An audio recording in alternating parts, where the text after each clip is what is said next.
Fight Club 25. We in here, man.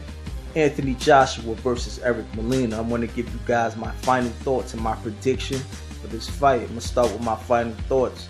Initially, I thought that this fight with Anthony Joshua and Eric Molina was garbage, basura.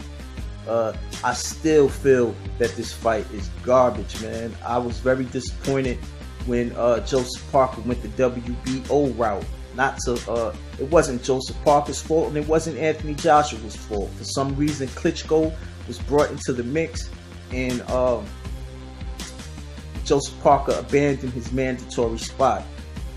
So Eddie Hearn was talking about Klitschko fighting Anthony Joshua, getting everybody hyped for that. I feel that they should have only been fighting for one belt. They wanted to complicate things and bring other belts into the mix, and then that fight didn't happen. So out of all of the opponents that was named, all of the potential opponents that Eddie Hearn had named for Anthony Joshua, it came down to three people, man. Brian Jennings, Eric Molina, and David Price. David Price being the weakest of the three, Brian Jennings being the best of the three, and Eric Molina being the man in the middle. He chose Eric Molina, and I feel that it is by design. I think that Eric Molina's chin is suspect, man. His chin is in question.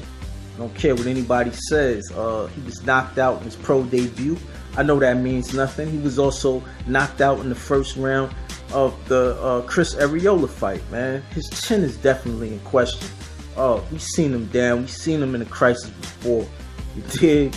So you can't tell me, man, that Eric Molina's chin is not in question. So this leads me into my prediction, man. And while we're on the topic of chins, they talk about Anthony Joshua's chin as well. You know, there's talks of him being dropped in sparring. Anthony Joshua came out and he admitted that he was dropped in sparring, which to me, it means nothing. But we have seen Anthony Joshua rocked by Dillian White in that fight, man. So it leads one to believe that Anthony Joshua's chin just may be in question. But we will see. Eric Molina has a good right hand, man. So I think in the beginning of the fight, Anthony Joshua will stay away. He'll establish some distance with the jab. You know, he has some decent mobility, good upper body movement. I think he'll use those things in the beginning of the fight. I don't think that he's gonna go balls to the wall, throw caution to the wind, and just try to get him out of there. He'll work him with the jab, and at the same time look for openings, look for holes in the defense of Eric Molina. And if he stuns him early, don't be surprised if Anthony Joshua gets him out of there just as early, man. I don't have this fight going past the 6th round. I don't have it going past the 6th round. Like I said, Anthony Joshua is going to box him. He'll look for openings. And once he lands, once he finds a home for those punches, man, it's all over. That's all she wrote, man. I think that that's how the fight will play out, man.